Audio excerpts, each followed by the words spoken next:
Happy Father's Day, YouTube. Been a while since I've done a review video because I've been very much engrossed in the outdoor world now that the weather's really nice. And although I've had some stuff to do for a while, I've just kind of been putting it off because I don't want to come inside. So, this is, like I said, Father's Day. And this shirt right here with Darth Vader on it, it actually says Galaxy's Best Dad down below. So, because we all know Darth Vader is the Galaxy's best dad. He just had a 20-year hiatus on it, I guess. So, the only thing I've asked for today for my own Father's Day is to go downtown to the comic book store where I get my monthly subscriptions for comics, because as you may have noticed, I haven't done a comics review in a long time because we haven't been able to get them because of COVID, but they're now open again, and I've got about 3 months worth of issues to pick up and read through. So that's kind of the only thing I really want to do today. So whether it happens or not, I don't know, but I suppose we'll find out. I got 6 things to go through today, so let's get started. First up is a couple of books. This was my next indoor book, The Obelisk Gate. This is the second book of the Broken Earth trilogy, and as it starts off, the season that's been kicked off by Essen after she found her son Ook. I don't know how to pronounce it. After she finds her son killed by her own husband Jija, and the earth is in turmoil, destruction is spreading throughout the lands, and in the meanwhile, she's kind of settled into somewhat of a regular routine at the underground community of Castrima that she was taken into in the first book. And like I said, she's kind of given up chasing after her daughter Nassan and her husband Jija, who has led her away on their own adventure, and she's kind of given up on that and settled into life at Castrima, because it's being underground, it seems to be somewhat of a safe place, and they're also more friendly to Origins, which are the people that have that ability to control the earth and set off destruction just with their own thoughts, sort of thing. So she's settling into there, and the other thing that's keeping her there is that her ex-lover and a 10-ring Origin named Alabaster is at this community, and he is watched over by this stone eater named Antimony, while he is slowly turning to stone himself. So she wants to spend this last bit of time she has with him there, and his mission to her is to teach her everything he knows about all of the stuff she doesn't know that's going to be important in the coming months while this season ravages the land. So he explains to her about there's a war that's been going on for a long time across the continent. Father Earth is angry.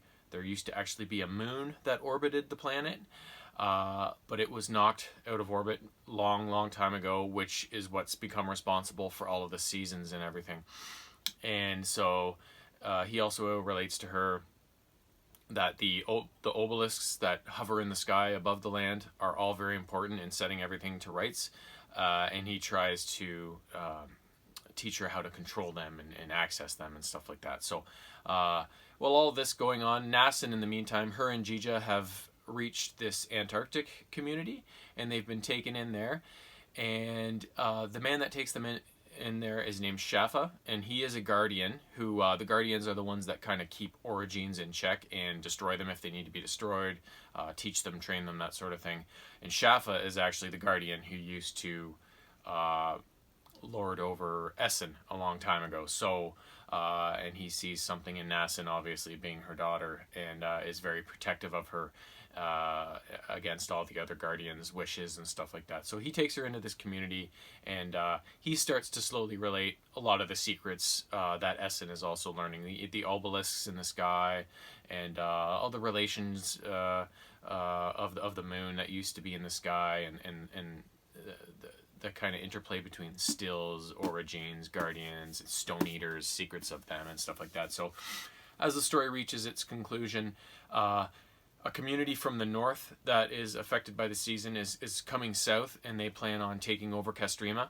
So the final kind of scene in this book is as Essen and the folks of Castrima buckle down and fend off these raiders from the north. And that's when Essen first taps into the Obelisk gate in the network of other obelisks, and uses its massive power to repel these invaders. But the only problem is, will it destroy her in the meantime? Because it takes a lot of energy and skill to manipulate this network of obelisks without destroying the person who is doing so.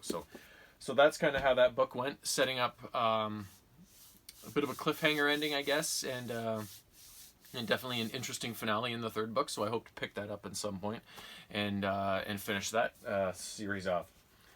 The second book is my second outside reading by the pool book. So again, more classic literature. One I've always been interested about, Gulliver's Travels. Now I want to watch the movie with Jack Black, but it's not on Netflix, and can't find it on cheap DVD with anybody, so I'll just have to bide my time and find it eventually. But Gulliver's Travels was written in 1726 by Jonathan Swift, and it chronicles the adventures of a man named Lemuel Gulliver. He was kind of born into a tough childhood because his father died when he was just an infant, so he was raised alone by his mother, but she eventually was able to get him apprenticed with a physician. He became a physician himself one day, but his true passion in life was travel. He wanted to travel and adventure.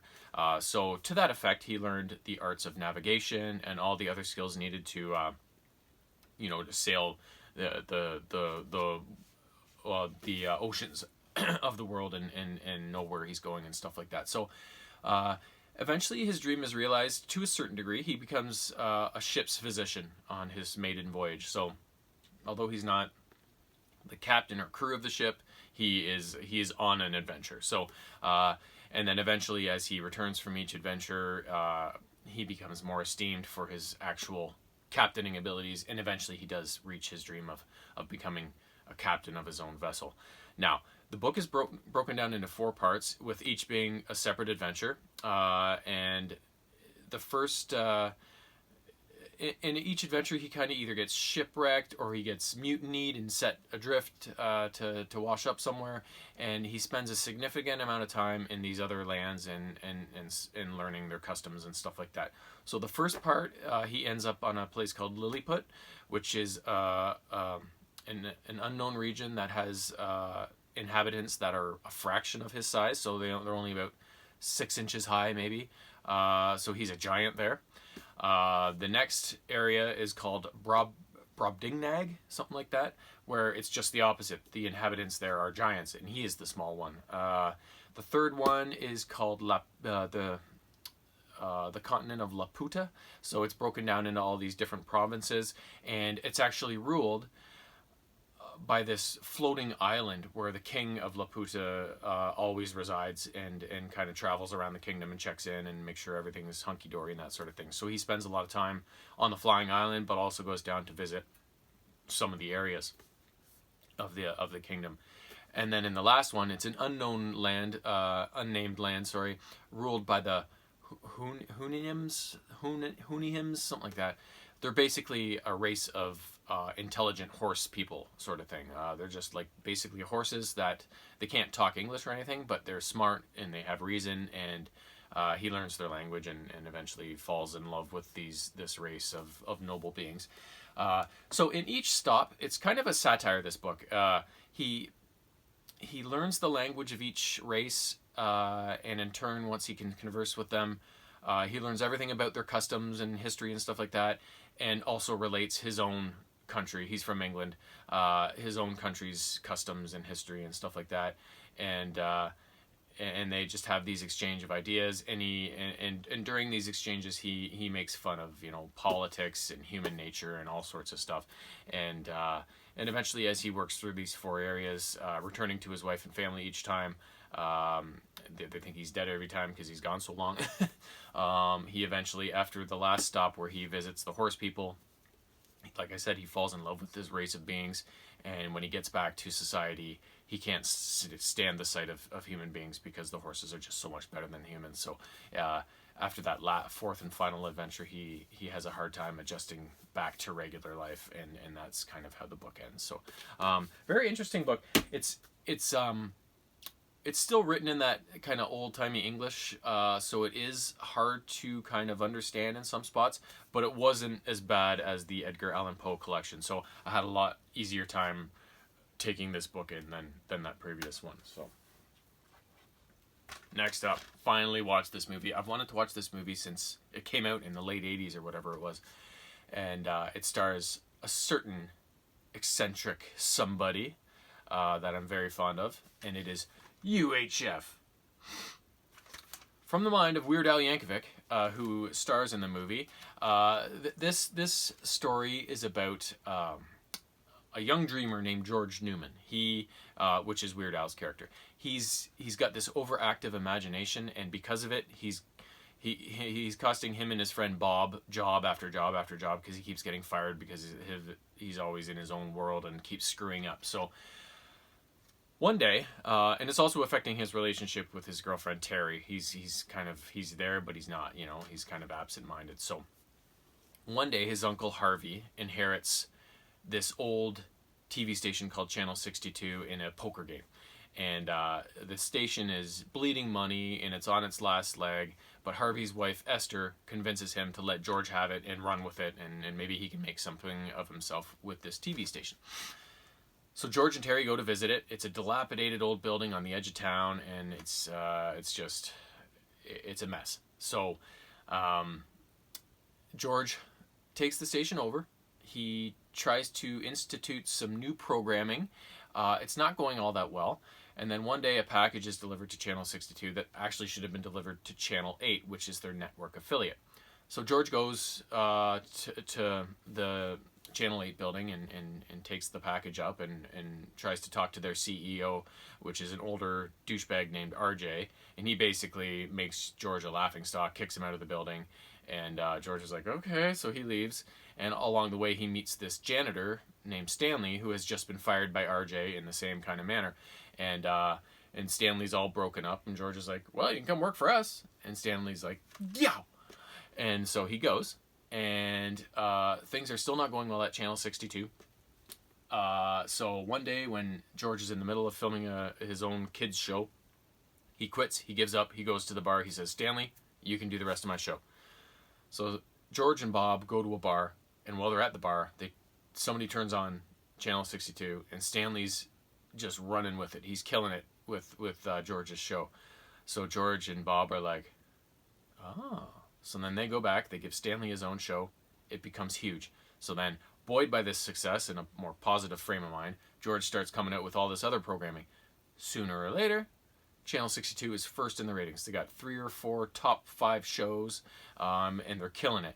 Of course, this upsets RJ at Channel 8, so he starts running some interference. So the rest of the movie is the rise of Channel 62, followed by its descent after RJ gets involved, followed by George's redemption as he saves the day in a last-ditch effort sort of thing.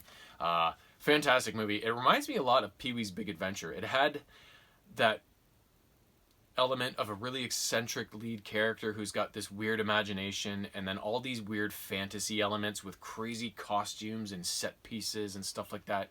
It very much reminded me of that kind of movie. And it also starred some really cool characters. Weird Al, obviously, he's amazing. He's a legend. Fran Drescher was the receptionist at Channel 62, and I've always loved her. Who else was there? Terry, his girlfriend, was Victoria Jackson from that kind of early 90s SNL cast that was so amazing that I talked about a while back. And then perhaps the craziest one is that Michael Richards, Kramer from Seinfeld, was Stanley the janitor, and he played a very Kramer-esque character in this movie, and he was so young that it was insane. When I went to purchase this, and I saw, oh, Michael Richards is in this. I hope he's in it a lot, and he turned out being one of the main characters, and he was hilarious. So I enjoyed every minute of UHF. It is hilarious. Next up, we finally completed this journey, the John Wick journey. John Wick 3, Parabellum. So, basically zero time has elapsed between John Wick 2 and John Wick 3 as this starts off. John is trying to escape New York as he still has less than an hour to go before his period of grace is over, before he's open season on the assassin market. And of course, there's lots of people looking to claim his $14 million bounty. So John is hustling his bustle, and he's also injured from his previous engagements. And so his first stop is the New York Public Library, where we go and see him access a book that has a fake compartment in it. And from within this, he grabs a necklace with a crucifix on it, as well as a marker. After dispatching a giant-sized Russian assassin, after claiming these items, he then goes to a guy named Doc, who is a diminutive little Asian fellow who patches John's injuries up. But as he's doing this, the hour expires, so the Doc has to stop, because if he provides any aid after the hour is up, he can be reprimanded. So John basically finishes patching himself up and then takes off, and he then dispatches a gang of assassins in an antique shop as he's trying to acquire some weapons. And then his next stop after that is a Russian theater of ballet, where we learn a few things about John. He talks to the woman who's in charge there, who is known as the director, and we learn that he is actually of Belarus descent and actually trained at this facility when he was younger, before he, I guess, became a fully fledged assassin or whatever he was. He trades in the crucifix for one last favor: transportation to Casablanca. Against her better judgment, the director provides it for him, knowing that she could be in deep trouble with the High Table for doing such a thing. So as John is in transit to Casablanca, some other action unfolds in New York. A representative of the High Table called an adjudicator shows up and talks to Winston at the Continental Hotel, talks to the Bowery King, and then also talks to the director at the theater, saying, your actions for helping John Wick during his whole spree here are unacceptable, and you are no longer in charge here. So they're on notice of being kicked out or killed, or whatever is going to happen to them. So she also, in the meantime, recruits a assassin in his underlings. His name is Zero. So, and for aid in tracking down John Wick and performing all these duties towards these other people. So back in Casablanca, John finally arrives, and he goes to meet this woman named Sophia, who is now the manager of the Continental Hotel in that area.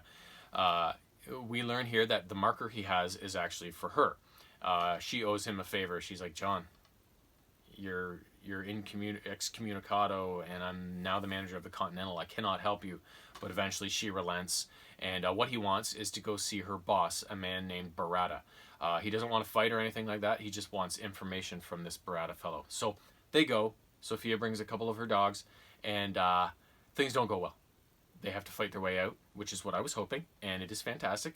The dogs get in on the action, but during this scene with Barada, John does get what he wants from the guy, and what he wants is the process for how he finds the Elder, who is the person who kind of rules over the High Table and sets everything in motion. And the reason John wants to talk to this Elder is because this Elder guy is the only one who can possibly exonerate John for killing Santonio D'Antonio at the Continental Hotel and becoming excommunicado and that sort of thing. So he goes to talk with the Elder eventually. Sophia drops him off in the desert after their battle, and he is on his last legs as the Elder finally discovers him, and he learns that the Elder will reverse everything John has done and set things right if he kills Winston. So John agrees, and it also costs him his finger as well, so he has to chop off his own finger. And he says he agrees to do it, so he's outfitted with some fresh clothes, he has a nice bath, gets some gear, heads back to New York, goes to the hotel, meets up with Winston, says, I'm not going to kill you. And Winston's like, I'm not going to give up my hotel. And when the adjudicator shows up, they basically tell her that as well. So then the final scene in the movie is basically the High Table's forces coming down on John and Winston at the hotel in kind of one last fight scene. And just like with John Wick 2, it ends on a massive cliffhanger, so we're going to have a John Wick 4 at some point. which is fantastic, because I don't know if I can pick a favorite John Wick movie. They're all the same kind of thing. Like it's just this massive body count and Keanu just offing people like crazy, but they all have their own unique premise behind each story, sort of thing. And so I find all of them, there's, sometimes the series can get stale, or it's just a lot of repetition. I find every movie is fresh in its own kind of way. So and I love how they run all together. It's not like there's a year or 6 months between this movie and whatever. It's basically like, this is just, you could, once they're all complete, you could just watch them all on their own. It's like one big long movie, right? So so I can't wait to see what number 4 is gonna contain. So second last thing, finally finished, winnily finished, whatever.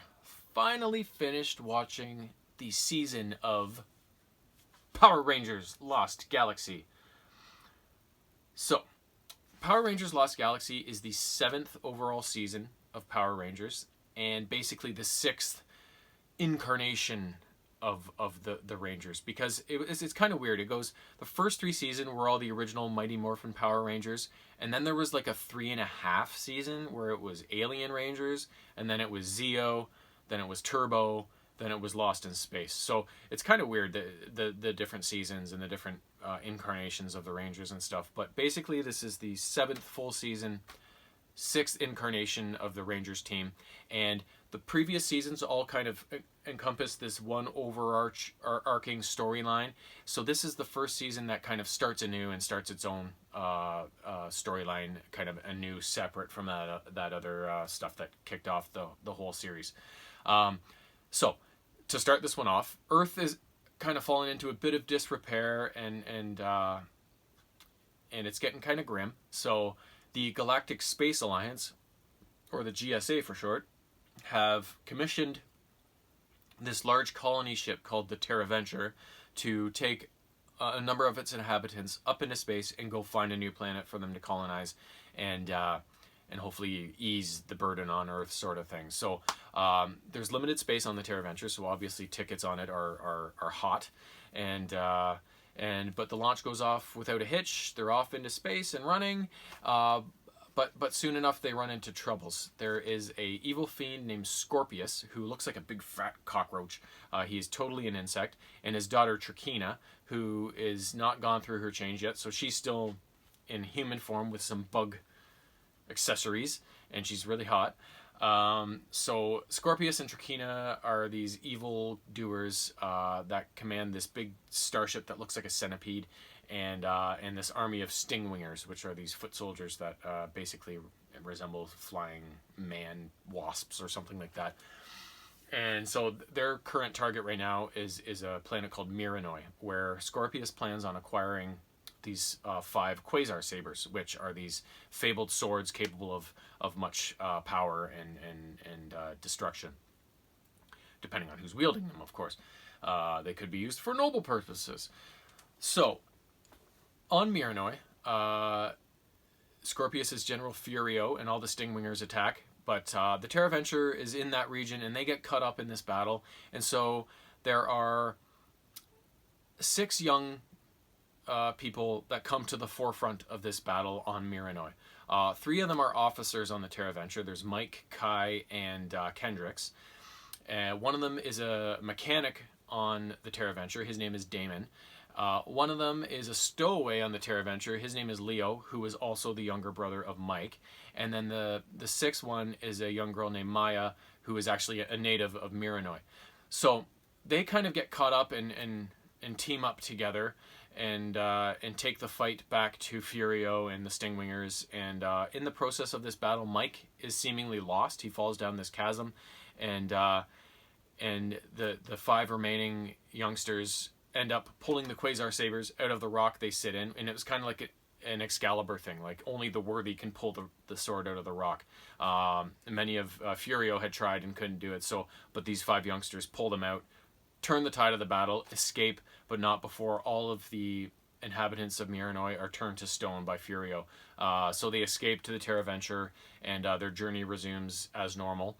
But over the course of the rest of the season, it's basically Scorpius and Trakina, and later Trakina, after Scorpius is destroyed, she kind of takes over.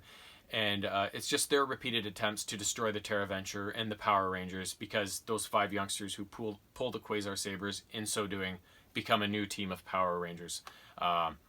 Leo is the leader as the Red Ranger. Kai is the Blue Ranger. Damon's green. Kendricks is pink, and Maya is yellow. And they eventually have to fight off Scorpius and Trakina. And their main tasks during this journey to their new planet is kind of threefold. Protect the Terraventure and its citizens, obviously, is job number 1. But in the meantime, they also want to see what happened to Mike. They don't want to believe him dead. They just want to believe him lost, and they want to find him. They eventually do, and he becomes kind of a hero himself. I forget the name of him, but he's kind of like, he's not a Power Ranger, but he's got this weird suit that he can morph into and stuff like that. And the third thing they want to do is also reverse what happened on Miranoi and save the inhabitants there that have been turned to stone. So, yeah, so that's basically how the rest of the series goes. There are some very cool episodes. My 3 favorite episodes by far. One of them was a spoof on the Aliens movie. They found this drifting space ship and boarded it, and it was all dark, and there was goo splattered, and there was a weird alien aboard that was kind of haunting them, sort of thing. So it was right out of the Aliens playbook, and it was awesome. And then the other one was, I think, a 2-part episode where the previous Rangers team showed up to lend them aid, and so it was Carlos and Ashley and I forget the rest of them, TJ, Cassie, and Andros, the Red Ranger, of course. So they show up, and the new Rangers give them a tour of Terraventure and stuff like that, and they all hang out. But then eventually they all have to go into battle together as Trakina attacks. And in this battle, this is the first time I've seen this in Power Rangers, is that they actually suffer their first fatality that I know of, and as Kendricks gets destroyed in one of these battles. So I was shocked by that. But the cool thing is that taking the Pink Ranger's place after Kendricks is destroyed is Carone, who is Andros's sister, who used to be the villain Astronema in the previous series, and she's so hot too. So it was like, oh my God, Carone is the new Pink Ranger for the rest of this series. So that was an awesome twist. But in the end, everything's cool. Kendricks comes back. I don't want to spoil it, but I just did. So. Yeah, so it was just a very cool series, and it kind of ends off as they escape the lost galaxy that they get caught up in, and there's a 3-part finale where they finally find a habitable world to land on, but Trakina, who goes through this process of becoming overpowered, they have to fend her off one last time and destroy her before they can settle the new planet, and everything is finally cool and relaxed. So very cool season, and obviously with many more Power Ranger seasons to go, I gotta get started on the next one. Last up, a PS4 game we just finished, NHL 17. EA Sports, NHL Hockey, what more can you say? It's the best franchise out there. It started on the Sega Genesis back in 1992 with the original EA Hockey game, which is still probably my favorite. It's so good. This game was really good. The graphics, the flow of the gameplay, the artificial intelligence, everything on it, it just gets better and better with each year. Sometimes you can have little nitpicky things if they choose not to do something, or they choose to introduce something that takes away something that used to be good. In this game, the only downside to it is that the hitting. You can't really lay a guy out all that well. Every once in a while you can get a big hit, but the most you ever do when you hit a guy is you kind of rub him out. You might knock him over, but it's kind of half-assed, you know. Whereas in NHL 20 that we're playing right now, which you can see on some of my gameplay videos, the hits on that are incredible. You just blow people up all the time. And if you're playing with injuries on, it's insanity. Like, we get 100 hits a game, and with the chance of injuring so many other people. And it's just a grossly violent affair when you're playing NHL 20. But in 17, it's not that way. You can't really get a good hit on a guy. And in my experience when playing, that's what made the original EA hockey game so good is that you could press C on the Genesis controller and get up this huge speed burst and just crush a guy.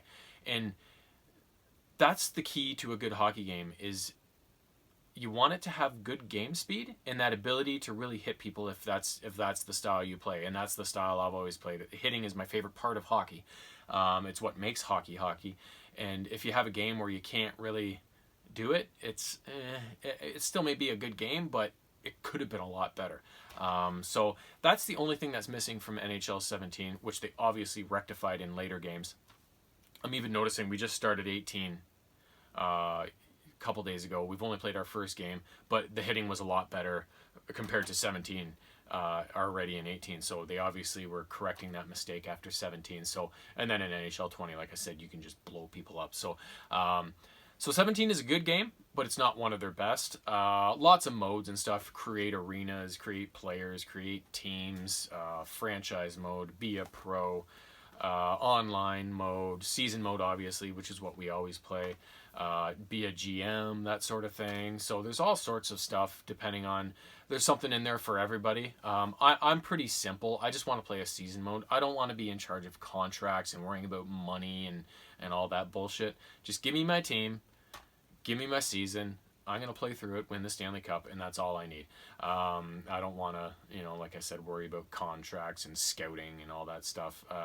I would only want to worry about that if it was real life and I was in charge of a hockey team. So, but like I said, something for everybody. And yeah, just another good entry from EA. Like I said, not the best, but still worthy of a play, especially since you can go down to Game Cycle and get every incarnation of EA Sports hockey for basically $1 or $2 on previous seasons. So like that's the way I get all these games.